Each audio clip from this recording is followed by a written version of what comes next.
Hey everyone, what is going on? And welcome back to another meta guide. So the Holiday Cup begins tomorrow, absolutely, with the Open Master League. So the Holiday Cup has been a fun meta for me in the past. It's going to be a little bit different this season. We'll see how it plays out. But yeah, the Holiday Cup for the Great League. We're also going to have a Little Cup holiday version of it, but that's not available yet. But yeah, so the Holiday Great League edition. So let's go ahead and dive right into it and see what we got going on for us. So rank number 1 going to be Vigoroth. You better believe it. So Vigoroth was really good in previous Holiday Cups, right? And it's just even better now because it has Rock Slide. It's just such a great Pokemon. It would have been great even without Rock Slide, but just makes it that much better. You all know that. Aurorus, really strong Ice-type Pokemon. It is double weak to that Vigoroth, so you do have to keep that in mind. But, you know, it's going to be a really strong Ice-type Pokemon to use in this meta. Lantern, going to be another really strong pick. Of course, Lantern is a really good Pokemon. I mean, it's good in the open leagues. It's good in specific cups. It's one of the best Pokemon. Dunsparce, I think, is going to be really strong as well with that Rock Slide. Roll out, Rock Slide, Drill Run. Yep, I mean, it spams those moves, gets them pretty fast, and it has nice coverage as well. Then we have Magnezone. If you're looking for a strong electric type with Volt Switch, it did get Volt Switch. I think it was last season. Dubwool. Yeah, Double with that Body Slam spam, similar to Vigoroth, except it has Double Kick and not Counter. I think Vigoroth and Double on the same team are going to be really strong. Skarmory is going to be up there this season because of Steel Wing. Yes, so Steel Wing, of course, Skarmory, I imagine, is going to be really, really popular. And it's just going to do super effective damage to all those ice types that you see, right? So yeah, I mean, Skarmory, it's crazy. Last season they nerfed Sky Attack, right? So it became pretty much unusable. But now it's one of the best Pokemon out there. It's crazy. It's really, really strong. Next up, we have the A rank. So we have Pachirisu. So Pachirisu is, like, if you're like me, you don't have enough XL candy. I actually got a lot of XL candy for Pachirisu. Was it GoFest, Global GoFest, or the New York one? I think it was the global one. But so I managed to get over 100 XL candy, but it's still not enough. So basically, you want a hundo or close to it, like a 98, but definitely that hundo, best buddied, which I don't have. I don't have the hundo either. I do have a 96. I have a 15, 14, 14, which I would use if I had the XL candies probably. But if you do have it, if you live in a region where Pachirisu spawns, or if you happen to trade a lot or something, you have it, more power to you. I do think Pachirisu is going to be a popular Pokemon. Well, probably won't be popular just because of how rare rare it is, I would say. But going to be good if you have it. And then Octobax, I think Octobax is going to be good. It's new for the holiday season. Or the holiday season, the Holiday Cup. Obviously, we got it last season. So Octobax is going to be a pretty good one with that Dragon Breath damage. Going to be super oppressive. You'll love to see it. Skeledirge with Incinerate. Incinerate did receive a buff this season. Skeledirge is going to be pretty strong. And then we have Obstagoon, another counter use if you want to go that route. The only thing is Obstagoon is double weak to fighting, whereas like Vigoroth and Double are a single weak to it. I think the Vigoroth and Double combination going to be better than Obstagoon, but Obstagoon is a pick for you. Litleo, oh yeah, Litleo has Incinerate, and of course Incinerate was buffed. Litleo is bulky, so yeah, I mean, I think this is going to be a pretty good one, especially if you want to go like double fire or something with like Skeledirge and Litleo. I think Litleo could be really strong.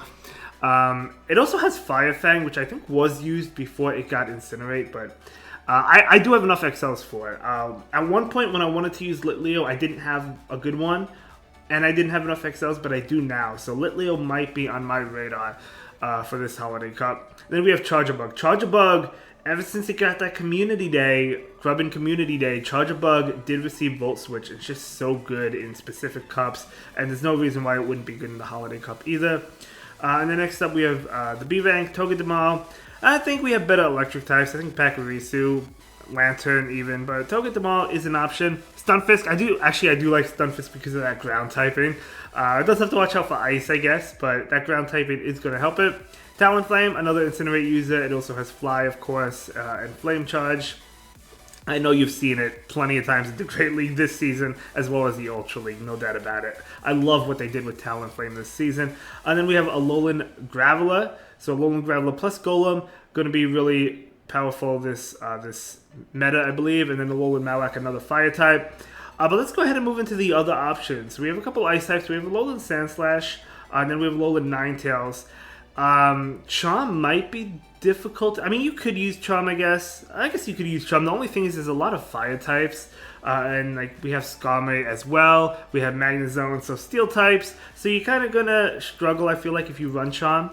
So you might want to go Powder Snow if you do run an Alolan Ninetales. Alolan Golem, we did mention that, similar to Graveler, so both of those are going to be really strong in this meta. Bellibolt, the only problem with Bellibolt is it only has electric moves. I mean, I guess Pachirisu, I think, only has electric moves as well, but Pachirisu is so bulky. But Bellibolt could be an alternative to Pachirisu. Pyroar, Litleo is going to be better than Pyroar, but you could use Pyroar. Miltank as well. Miltank with that Body Slam spam.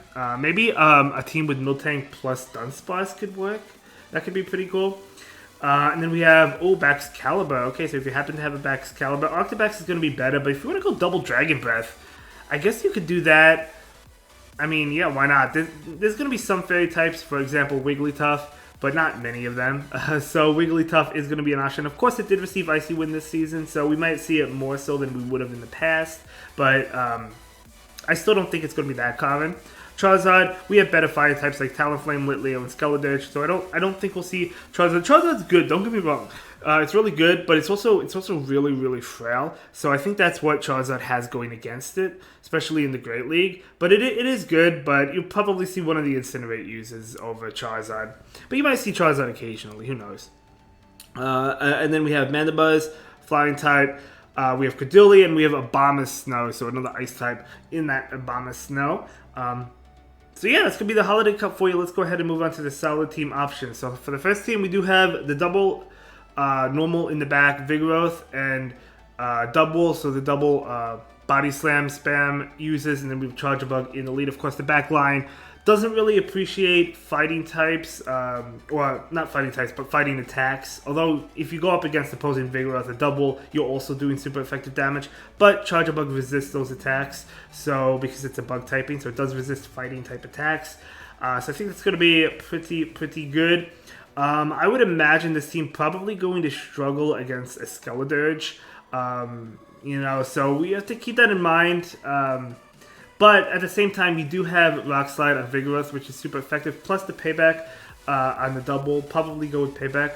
And then the next team, we do have the double Incinerate uses Skeledirge and Litleo with Vigoroth in the lead. So you could replace the Litleo if you don't have the XL candies or with like a Talonflame or something. That way you wouldn't be ABA weak to fighting, whereas this is ABA weak to like counter uses, right? Because Litleo is also a normal type and Vigoroth is as well. So keep that in mind. You could replace the Litleo with another fire type if you choose to. And then we have double flying Skarmory and Talonflame, but we have Octobax. I don't know why I forgot its name. Octobax in the lead. So I do think Dragon is going to be really powerful this season. Or not this season, but this meta, just because there's not a whole lot. I mean, Octobax is weak to fighting. So you do have to watch out for that. But you're not really going to see you'll see steel types, but which do resist the Dragon Breath damage. But then, Steel, of course, going to be weak to the Steel Wing. Oh, actually, no. Steel's not weak to Steel Wing. Ice is. But, Talonflame has super effective Incinerate attacks against Steel types if you happen to run across them. Obviously, the backline does not appreciate electric types like Lantern, but Baxcalibur is going to be doing well. I guess the Togedemaru would probably be difficult for this team. I don't think... No, you might see him. Just because the backline is not going to appreciate that. Although Togedemaru's steel type, so Talonflame, is doing super effective damage. So keep that in mind. Next up, we have double electric in the back with Lantern and Stunfisk, and then we have the Dunsparce in the lead. So the backline, what is it going to hate? Well, for one, it's going to hate grass, right? But is there really any grass types? You could see a Credulli, which is going to kind of be a core breaker, but there's not many grass types. And then the backline, not really going to like ground, but the Dunsparce I think is going to be doing well. And of course, if you run into ground, Lantern does have the super effective Spark attack, super effective Surf. You could run Water Gun on Lantern as well if you choose to. That might be a good way to go. But you can handle the fire types with this team, which I think is going to be common. Next up, we do have double rocks. So a Lowland Graveler and a Lowland Golem in the back. This is actually triple electric. So the backline is going to be weak to fighting, right? Of course. Whereas Vigoroth is resisting the fighting counter damage from like Vigoroth or even from like Double if you happen to run into it. And, you know, the backline does not like ground, but, you know, so going to be struggling a little bit with that. But the rocks throw damage, the fast move damage is just going to be going all out, going to be doing really well. But I'm not sure about that team. Let me know what you think of it. And then the final team, we do have Pachirisu in the lead. You could replace it with another electric type like Magnezone. Well, no, you don't want Magnezone on this team because you'll be ABA weak to counter. But you could put like a Charger Bug in the lead if you want to, or even a Belly Bolt if you happen to run Belly Bolt. And then we have Aurorus and Lantern. So let me know what you think of these teams. Let me know what team you plan on running in the Holiday Cup, and I'll see you in the next one. Have a good day. Thank you so much for watching. Bye.